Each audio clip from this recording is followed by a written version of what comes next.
Well, so again, Memorial Day for a lot of people is the official transition from spring to summer.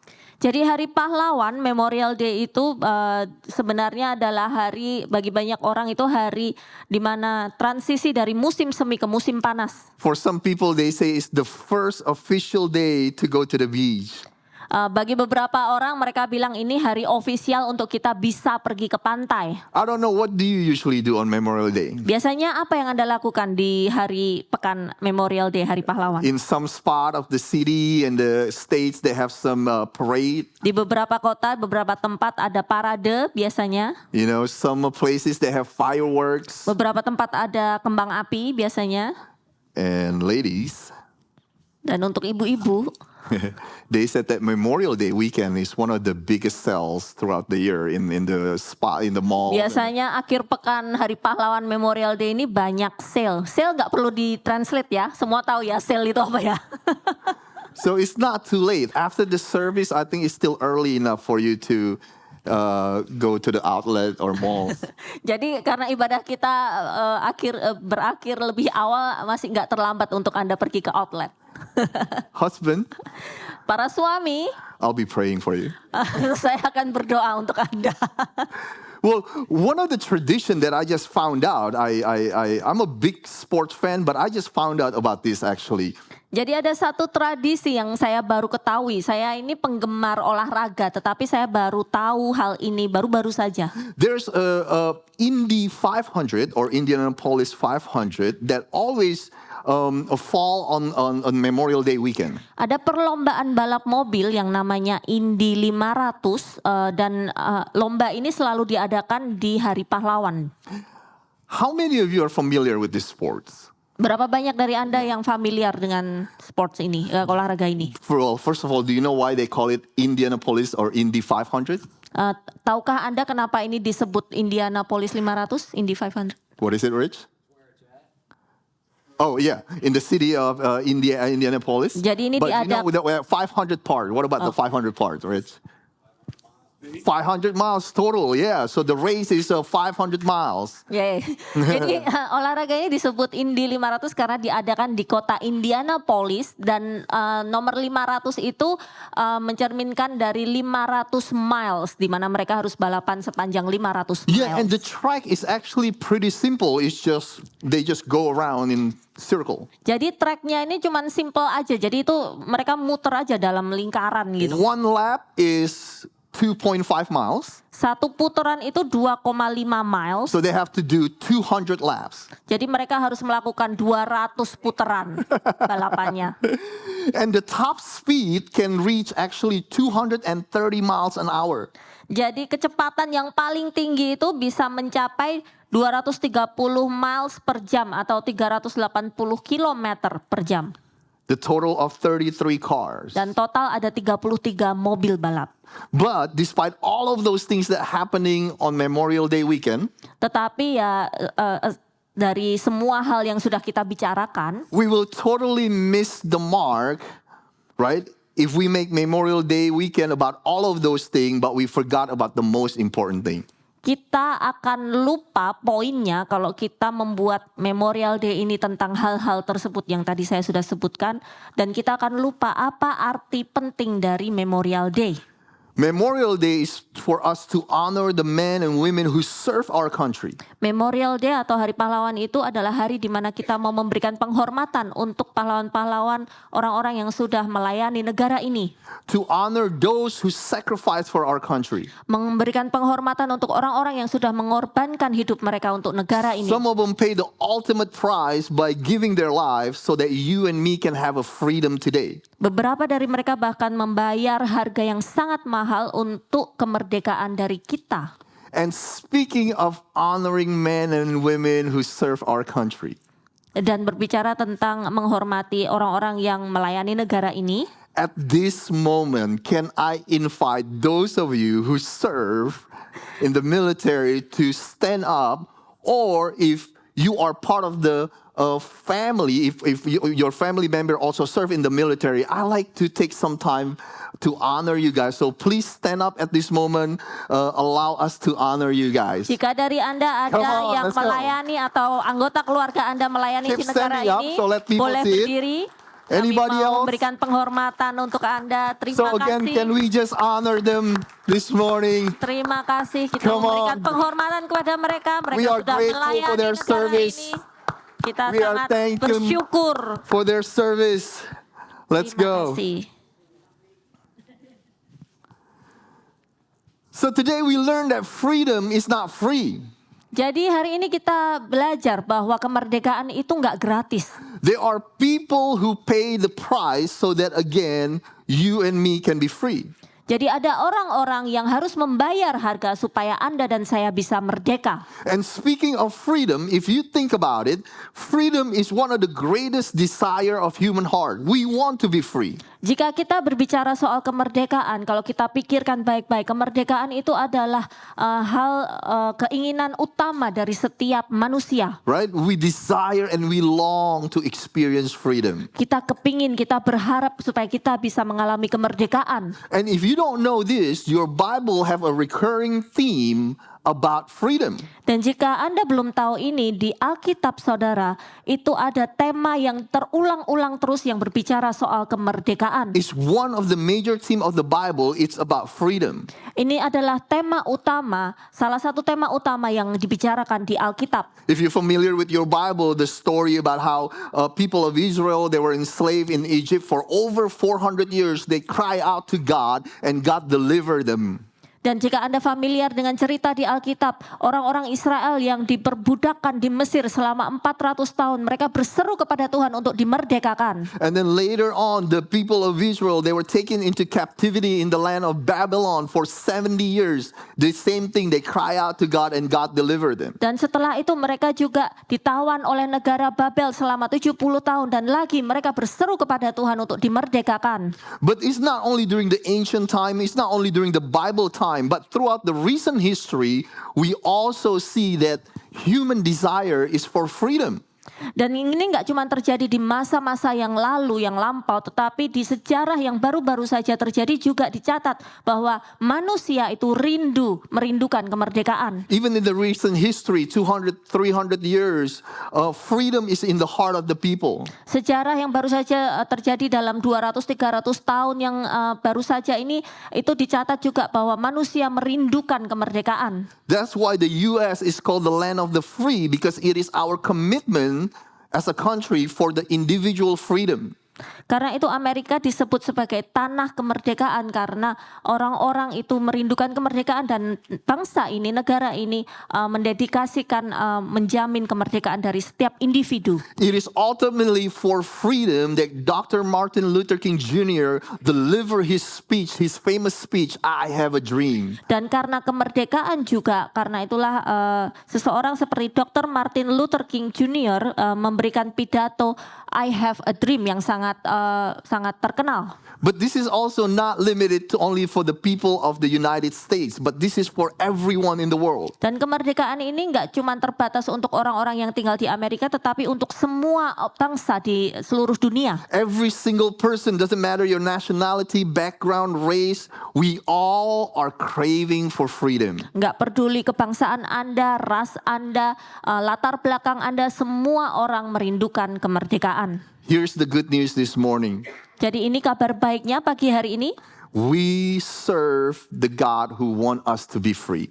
Kita menyembah Tuhan yang mau supaya kita dimerdekakan. And today in our short time together, Dan hari ini di waktu yang singkat kita sama-sama, we want to see what does freedom look like, what does it look like to live in freedom that God has offered to us through His Son, Jesus Christ. dan pagi ini kita mau melihat kemerdekaan seperti apa yang Tuhan sudah sediakan melalui anaknya yang tunggal, Yesus Kristus. And Jesus says in one of His statements, John 8 verse 36, so if the Son sets you free, you are truly free. In other translation, if the Son set you free, you are free indeed.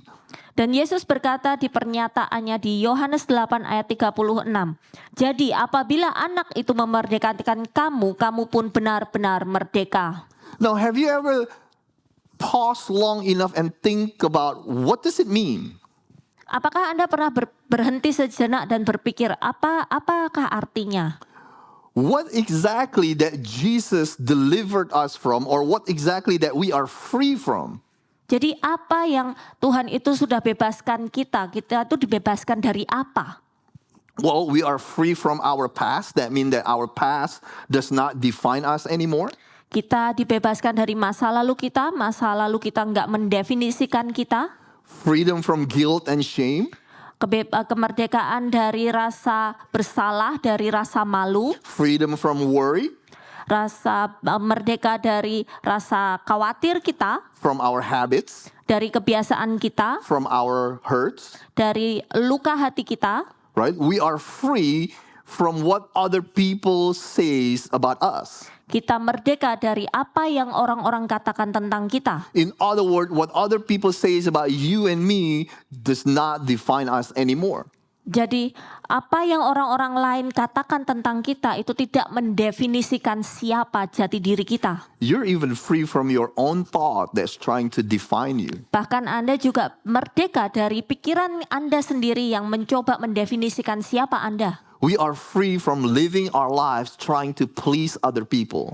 Kita merdeka dari cara hidup yang berusaha untuk menyenangkan orang lain. We are free from stuff. Kita merdeka dari barang-barang materialistik. We are free from judgment. Kita merdeka dari penghakiman. We are free from condemnation. Kita merdeka dari penghukuman. The Bible says there's no condemnation in Christ Jesus. Di Alkitab berkata tidak ada penghukuman di dalam Yesus Kristus. And ultimately we are free from sin. Dan yang paling akhir kita merdeka dari dosa. This is the reality for you and me who surrender our life to Jesus Christ. Ini adalah realita untuk Anda dan saya bagi kita yang sudah menyerahkan hidup kita kepada Yesus Kristus. No one can take this freedom from you and me. Dan gak ada seorang pun yang bisa mengambil kemerdekaan ini dari Anda dan saya. But our freedom is not free. Tetapi kemerdekaan kita itu gak gratis. Jesus gave everything, Tuhan Yesus memberikan semuanya. including his life, just to ensure that you and me experience freedom. Termasuk nyawanya supaya kita bisa menerima kemerdekaan itu. If the Son sets you free, you are truly free. Jika anak sudah memerdekakan kamu, kamu pun benar-benar merdeka. But again, if you think about this statement, I think there's something interesting about that statement that Jesus says. If you're free, you are truly free. Tetapi If the Son sets you free, you are truly free. menurut saya ada hal yang sangat menarik di pernyataan ini, di mana dikatakan anak itu memerdekakan kamu dan kamu pun benar-benar merdeka. It's almost like Jesus wants us to be aware that there's a big difference between you being declared free and you actually living in freedom. Jadi seolah-olah Tuhan Yesus itu mau memberitahu, membuat kita sadar bahwa ada perbedaan di mana kita dinyatakan merdeka dengan kita benar-benar hidup dalam kemerdekaan. Are you following what I'm trying to say? Anda mengerti? Right? There's a big difference between Jesus have declared you to be free and you actually walking and living every day in freedom. Jadi ada perbedaan yang sangat besar di mana Yesus sudah menyatakan Anda merdeka dengan Anda setiap hari hidup berjalan di dalam kemerdekaan itu. I'll read you the scripture here from Galatians 5 verse 1. So Christ has truly set us free. Now make sure that you stay free and don't get tied up again in the slavery to the law. Di Galatia 5 ayat 1 berkata, kita sekarang bebas sebab Kristus sudah membebaskan kita. Sebab itu pertahankanlah kebebasanmu dan jangan mau diperhamba lagi. So after you recognize that Jesus have declared you free, Jadi setelah kita mengenali bahwa kita sudah dinyatakan merdeka oleh Yesus, You have to choose to live in freedom. Kita harus memilih untuk hidup dalam kemerdekaan. See, sometimes in our freedom, we can choose to do things that later can take away our freedom. Terkadang kita hidup dalam kemerdekaan, tetapi nantinya kita memilih untuk melakukan sesuatu yang bisa mengambil kembali kemerdekaan kita. Right?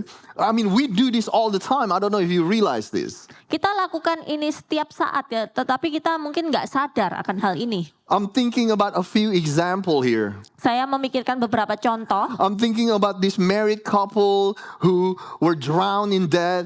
Mari kita pikirkan mungkin ada pasangan yang tertenggelam dalam hutang-hutang. You know, they work really hard to get out of it. They budget, they manage their money well. Mereka berusaha keras untuk keluar dari hutang. Mereka membuat anggaran pembelanjaan. Mereka memanage keuangan mereka dengan baik. And finally, they paid off their debt and they experience freedom. Dan akhirnya mereka membayar semua hutang mereka dan mereka mengalami kemerdekaan. And how do they celebrate? Dan bagaimana cara mereka merayakannya? They celebrate by making a big purchase that will take them back into that. Dan mereka merayakannya dengan membeli sesuatu yang besar, yang mahal, yang membawa mereka kembali masuk ke dalam hutang. Another example, this is my friend Stan. Dan ada satu contoh lagi, ini teman saya yang namanya Stan. A couple years ago, he shared with us about his journey experiencing freedom from alcohol addiction. Beberapa tahun lalu dia berbagi dengan di gereja ini, berbagi dengan kita bahwa bagaimana dia bisa bebas dari keterikatan alkohol dalam He shared about hidupannya. how he almost died from his addiction. Dia berbagi di mana dia hampir mati karena keterikatannya. He was really at the end of his life. Dia benar-benar merasa dia sudah ada di ujung hidupnya. But he said that God delivered him from his addiction. Tetapi dia berkata, Tuhan sudah membebaskan dia dari keterikatannya. Recently, I also hear a friend says that he's been free from alcohol in the last 27 years. Dan baru-baru saja saya juga mendengar dari seorang teman yang berkata dia sudah bebas dari alkohol selama 27 tahun. See, if you think about it, everything started with our freedom. Dan jika kita pikirkan sama-sama, semuanya berawal dari kemerdekaan. To the best of my understanding, I don't think the Bible called drinking a sin. Sepanjang yang saya tahu, saya nggak pernah dengar Alkitab berkata bahwa minum itu adalah dosa. The Bible doesn't say it is a sin for you to enjoy a glass of wine with your dinner. Alkitab nggak pernah berkata bahwa itu adalah dosa untuk Anda minum satu gelas anggur saat Anda makan malam. But at the same time, the Bible is very clear that getting drunk is a sin. Tetapi Alkitab berkata dengan sangat-sangat jelas bahwa itu adalah dosa saat Anda mabuk. And when we talk about this, of course, no one started drinking and planned to be an alcoholic one day. Dan saat kita pikirkan ya, orang itu nggak ada yang memulai minum-minum dengan rencana untuk menjadi alkoholik. We all started by drinking casually. Semua orang memulai dengan minum-minum secara kasual. And before you know it, it's on the weekend. Dan sebelum Anda tahu, ini udah akhir pekan. And before you know it, the weekend moved from Friday and it started on Thursday now. Minum-minumnya tadinya di akhir pekannya pindah mulai dari hari Kamis. Now the weekend start moving back to Wednesday. Akhir pekannya mundur lagi mulainya dari hari Rabu. And then it's just become every day. Dan setelah kita nggak sadar, ternyata itu mulai tiap hari. And before you know it, what started as a freedom now is actually controlling our life. Dan yang kita nggak sadari lagi, sesuatu yang berasal dari kemerdekaan mulai mengontrol kehidupan kita. And it grips our life. Dan itu mencengkram hidup kita. And now we cannot live without it. Dan kita nggak bisa hidup lagi tanpa hal itu. Right? Another example, maybe young people, they off to college, right? They finally thinking, man, I'm free now. Dan contoh yang lain lagi, anak-anak muda yang pergi kuliah, mereka mungkin berpikir, Hore, aku bebas dari orang tuaku. I'm free from the oppression of my parents. Aku bebas, aku merdeka dari tekanan orang tuaku. Right? Sometimes, again, what started as freedom can later on, I put it this way, right? Do not let your liberty take you back into captivity. Do not let your liberty, if you can display the slide, do not take your liberty, take us back to captivity. Jadi saya mau berikan pernyataan ini. Jangan biarkan kemerdekaan kita membawa kita kembali menjadi tawanan. In other words, don't go back to the things that God has set us free from. Jadi jangan biarkan kita kembali ke hal-hal yang dimana Tuhan sudah membebaskan kita. So Christ has set us free. Now make sure you stay free. Tuhan sudah membebaskan kita, jadi tugas kita adalah memastikan bahwa kita tetap merdeka. You have been declared free. Now choose to live in freedom. Kita sudah dinyatakan merdeka dan mari kita memilih untuk tetap merdeka. A couple things before we finish. Still in Galatians 5, now verse 13 says this, for you have been called to live in freedom, my brothers and sisters, but don't use your freedom to satisfy your sinful nature. Di Galatia 5 ayat 13 berkata, saudara-saudara, memang kamu telah dipanggil untuk merdeka, tetapi janganlah kamu mempergunakan kemerdekaan itu sebagai kesempatan untuk kehidupan dalam dosa. Instead, use your freedom, help me out here, use your freedom for what? To serve one another in love. Melainkan, layanilah seorang akan yang lain oleh kasih. There's another translation. I have the English version of it, and Nana can help just translate out of this translation here. Galatians 5, this is the Message translation.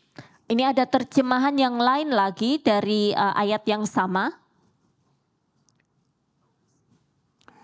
It is absolutely clear that God has called you to a free life. Ini adalah sesuatu yang sangat jelas bahwa Tuhan sudah memanggil Anda untuk kehidupan yang penuh dengan kemerdekaan. Just make sure that you don't use this freedom as an excuse to do whatever you want to do. Tetapi Anda harus pastikan bahwa kita tidak menggunakan kemerdekaan ini sebagai alasan untuk melakukan apa yang kita mau lakukan And destroy your freedom. dan menghancurkan kemerdekaan. Instead, or rather, use your freedom to serve one another in love. And that's how freedom grows. Tetapi gunakanlah kemerdekaanmu untuk melayani satu dengan yang lain dalam kasih, dan ini adalah bagaimana kemerdekaan itu bisa bertumbuh.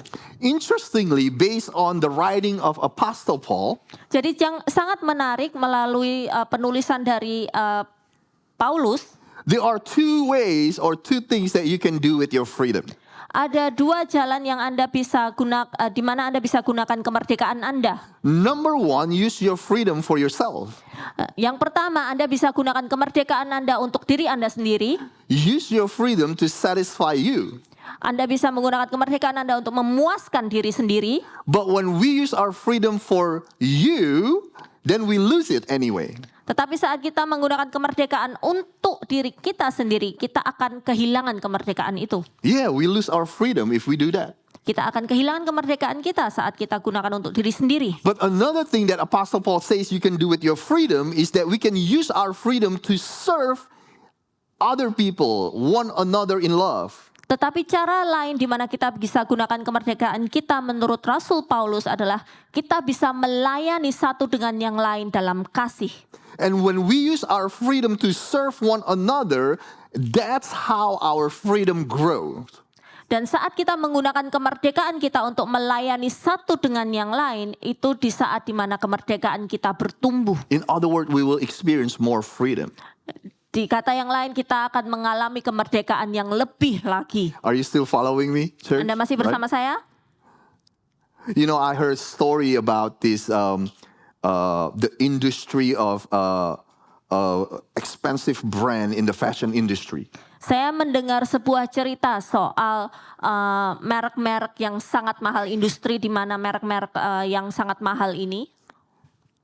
Somebody shout a very expensive brand in the fashion industry. Ada yang tahu merek yang sangat mahal? Louis Vuitton, right? LV, Louis Vuitton. It scared me. It is actually a guy who shout out the brand, right?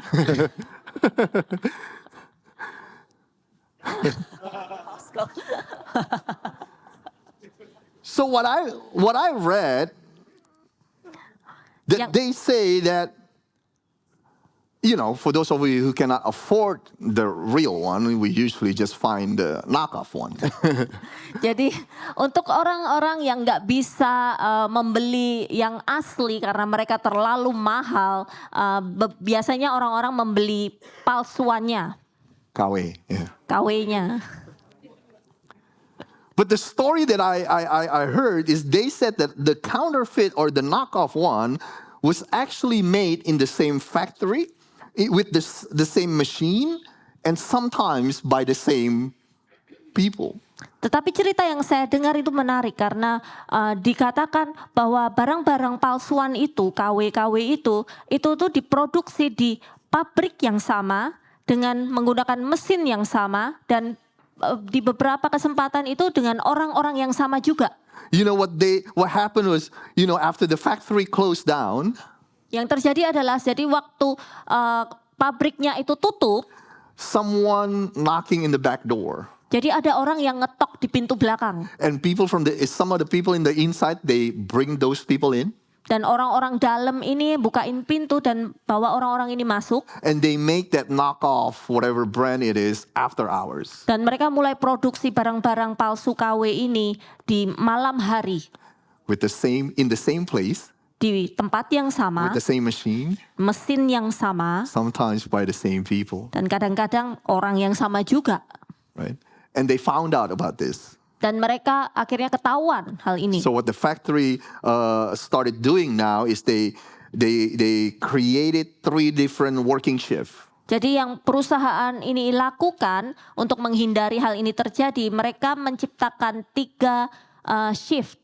8 hours a shift. Satu shift itu 8 jam kerja. So in other words, this factory it's running 24/7. Jadi perusahaan ini, pabrik ini sekarang buka 24 jam. So that they cannot use this factory, this machine to produce the knockoff version of the brand. Jadi orang-orang yang tadi buat barang-barang palsu ini nggak bisa pakai pabrik itu lagi untuk memproduksi barang-barang palsu. So out of the same place, they can make either the real one or the knockoff one. Jadi dari tempat yang sama bisa diproduksi barang yang asli dan barang yang palsu.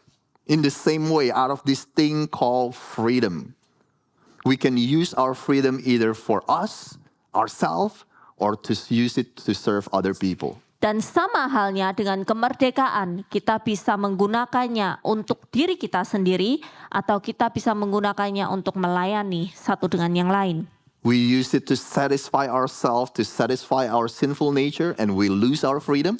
Apakah kita akan menggunakan kemerdekaan itu untuk diri kita sendiri, untuk memuaskan kehidupan kita dalam dosa, atau kita menggunakannya untuk melayani satu dengan yang lain dalam kasih? We will experience more freedom when we use our freedom to serve one Dan another. kita akan mengalami kemerdekaan yang lebih lagi saat kita menggunakan itu untuk melayani satu So dengan yang lain. freedom will not work when we are trying to focus and satisfying ourselves. Kemerdekaan itu nggak akan bekerja dengan sepenuhnya saat kita berusaha memuaskan diri kita sendiri saja. Freedom works best when we use our freedom to serve one another. Kemerdekaan itu akan bekerja dengan maksimal saat kita menggunakannya untuk melayani satu dengan yang lain. And to think about other people first. Dan untuk memikirkan kepentingan orang lain juga. I put it this way, that love is the fuel of freedom. Experience more freedom when we serve others in love. Kasih adalah bensin dari kemerdekaan. Alami kemerdekaan yang lebih ketika kita melayani orang lain dalam kasih. This is the last quote from Nelson Mandela. Ini ada pernyataan terakhir dari Nelson Mandela. For to be free is not merely to cast off one's chains, but to live in a way that respects and enhances the freedoms of others. Kemerdekaan bukan hanya membebaskan seseorang dari rantai yang terikat, tetapi juga hidup sedemikian rupa dengan menghormati dan meningkatkan kemerdekaan orang lain. Freedom only works when we use it to serve one another in love. Kemerdekaan bisa berhasil saat kita melayani satu dengan yang lain. So that's all the message that I have for you today. Jadi ini khotbahnya hari ini sekian saja. Allow me to pray and then we listen to some announcement and give our offering and then after that we're off to enjoying the meal together. Izinkan saya untuk berdoa, setelah itu kita akan dengarkan pengumuman dan kita akan siapkan persembahan kita dan setelah itu kita akan tutup ibadah kita dan kita akan menikmati hidangan yang sudah disediakan. Would you join me in prayer? Mari kita berdoa. Father God, we are so grateful and thankful that we serve the God that want us to be free. Bapa di surga, kami sungguh-sungguh berterima kasih, mengucap syukur bahwa kami menyembah Tuhan yang rindu supaya kami bisa merdeka. We are grateful that we serve the God who go as far as giving your own life so that we can experience freedom. Kami bersyukur kami mempunyai Tuhan yang rela berkorban, bahkan mengorbankan anaknya yang tunggal supaya kami bisa memperoleh kemerdekaan. Now with the freedom that we have today, Dengan kemerdekaan yang kami punya hari ini, we want to make sure that we use it to serve one another in love. kami mau memastikan kami menggunakannya untuk melayani satu dengan yang lain dalam kasih-Mu. Give us the courage to do that. Berikan kami keberanian untuk melakukan itu. Give us the faith to do that. Berikan kami iman untuk melakukan itu. And last but not least, today I pray for those who never experienced the freedom that God has offered you. Dan kami juga mau berdoa untuk orang-orang yang belum pernah mengalami kemerdekaan yang daripadamu. And at this very moment, I pray and I declare that you will experience the freedom that Jesus has offered for you. Dan saat ini juga kami mau berdoa bahwa engkau akan mengalami kemerdekaan di dalam Yesus. And we thank you, Lord, for today. Dan kami mengucap syukur untuk hari ini Tuhan. And we thank you, Lord, for the men and the women who serve our country. Kami berdoa untuk orang-orang yang sudah melayani negara ini. And we thank you, Lord, that we have the opportunity to honor them today. Dan kami bersyukur kami mempunyai kesempatan hari ini untuk memberikan penghormatan kami kepada mereka. Thank you, Lord. In Jesus' name we pray. Terima kasih di dalam nama Tuhan Yesus kami All of us berdoa. says, Semua sama-sama katakan. Amen. Can we give Amin. praise to God this morning? Beri kemuliaan pada Tuhan. Hey, the